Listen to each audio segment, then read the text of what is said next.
আসসালামু আলাইকুম, বিসমিল্লাহির রহমানির রহিম। বাংলা সাহিত্য বিষয়ক আলোচনার আজকের পর্বে আমি একটি বিখ্যাত নাটক নিয়ে আলোচনা করব। নাটকটির নাম নেমেসিস।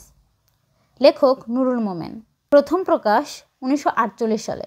নাটকটির নাম কেন নেমেসিস হলো তা আলোচনার শেষ পর্বে বলবো, এতে বুঝতেও সুবিধে হবে। নেমেসিস নুরুল মোমেনের শ্রেষ্ঠ নাটক। এটি বাংলাদেশের প্রথম নিরীক্ষামূলক নাটক। নাটকটি রচিত হয়েছিল 1944 সালে, যা 1945 সালে শনিবারের চিঠি পত্রিকায় প্রথম প্রকাশিত হয়। তবে গ্রন্থাকারে প্রকাশিত হয় 1948 সালে। চরিত্রসমূহ: নেমেসিস নাটকের একমাত্র চরিত্র সুরজিৎ নন্দী। তবে অদৃশ্য চরিত্র হিসেবে আছে নৃপেন বোস, তার কন্যা সুলতা, ম্যানেজার অসীম, অমলবাবু, ইয়াকুব প্রমুখ। বিষয়বস্তু: নাটকটি দ্বিতীয় বিশ্বযুদ্ধকালীন 50-এর মন্বন্তরের পটভূমিতে রচিত। নাট্যকাহিনী মূলত দ্বিতীয় বিশ্বযুদ্ধ পরবর্তী সময়ে চোরা কারবারিদের নিয়ে গড়ে উঠেছে। ইউরোপে যখন দ্বিতীয় বিশ্বযুদ্ধের দামামা ও ধ্বংসযজ্ঞ চলছে, তার রেশ প্রাচ্যেও ছড়িয়ে পড়েছিল। উপমহাদেশ তখন ব্রিটিশ শাসনাধীন।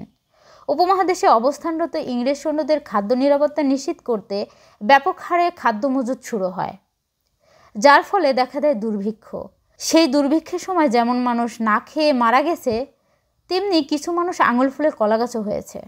এই নাটকটিতে সেই দুর্ভিক্ষ কেন্দ্রিক মজুতদারদের পিশাচবৃত্তি ও নিরন্নদের হাহাকারের বাস্তব চিত্র তুলে ধরা হয়েছে।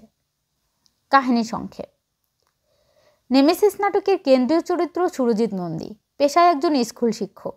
সুরজিৎ নন্দী ধনী নৃপেন বোসের কন্যা সুলতাকে ভালোবাসে এবং তাকে বিয়ে করতে চায়। কিন্তু নৃপেন বোস লোভী ও খারাপ প্রকৃতির লোক। সে মেয়ের বিয়ের পূর্বশর্ত দেয় 3 মাসের মধ্যে সুরজিৎকে 5 লাখ টাকা উপার্জন করে দেখাতে হবে এবং ওই সময় পর্যন্ত সুলতা তার পিতৃগৃহেই অবস্থান করবে। ভালোবাসায় অন্ধ সুরজিৎ সকল শর্ত মেনে নেয় এবং সুলতাকে বিয়ে করতে রাজি হয়ে যায়। এ শর্তের অধীনে সুলতা ও সুরজিতের গোপনে বিয়ে হয়। তবে নৃপেন আরেকটি অমানবিক বিষয় যোগ করে এতে। সেটি হলো, সুরজিৎ যদি শর্তানুযায়ী অর্থ রোজগারে ব্যর্থ হয়, সেক্ষেত্রে এই বিয়েরও কোনো মূল্য থাকবে না। শর্ত পূরণের জন্য সুরজিৎ নৃপেন বোস ও তার সহযোগী অসীমের সহায়তায় যুদ্ধের বাজারে কালো টাকা উপার্জনের পথ আবিষ্কার করে। প্রিয়তমা সুলতাকে পাওয়ার জন্য সুরজিৎ দেশ ও জাতির সঙ্গে বিশ্বাসঘাতকতায় লিপ্ত হতে থাকে। যুদ্ধকালীন সময়ে কালোবাজারের সুযোগে সুরজিৎ অল্প সময়ে অনেক টাকা রোজগার করে, যা কোনোদিন সে কল্পনাও করেনি। নৃপেন বোসের শর্ত পূরণের জন্য আর মাত্র বাকি 1 লাখ টাকা। বহুগুণ লাভের আশায় নিরন্ন দেশবাসীর সামনে থেকে অন্ন সরিয়ে নিয়ে যাচ্ছে এরা। হাহাকার আর ক্ষুধায় দেশটা পিষ্ট হয়ে যাচ্ছে। মায়ের স্তনে দুধ শুকিয়ে যাচ্ছে।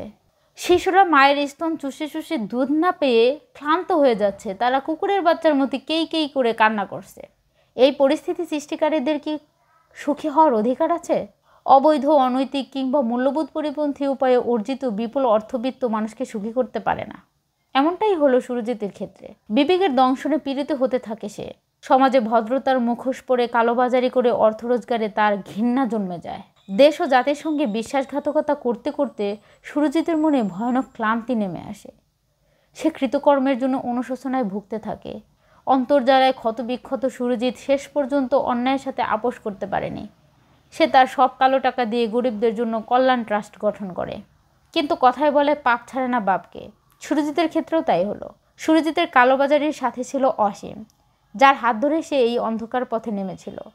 সেই অসীমই তার বুকে ছুরি বসিয়ে দেয়। সুরজিতের মৃত্যুর মধ্য দিয়ে এই নাটকটির কাহিনী শেষ হয়। এখন আসি কেন এই নাটকের নাম নেমেসিস হলো। গ্রিক পুরাণের দেবী নেমেসিস, তাকে প্রতিহিংসার দেবী বলা হয়। সমাজে অন্যায় অবিচার যখন চরম মাত্রায় বেড়ে যায়, বিবেক অন্ধ হয়ে যায়, তখনই সেই মানুষকে উচিত শিক্ষা দেবার জন্য নেমে আসে দেবী নেমেসিস। নেমেসিস ছাড়েনি সুরজিৎ নন্দীকেও। তাই তো নাটকে সুরজিৎ ইচ্ছে করেও তার ভাগ্য লিখন অতিক্রম করতে পারেনি। শেষ পর্যন্ত প্রতিহিংসার দেবী নেমেসিসের কাছে হার মেনে মৃত্যুর মুখে পতিত হয় সে। আল্লাহ হাফেজ। Thanks for watching the video.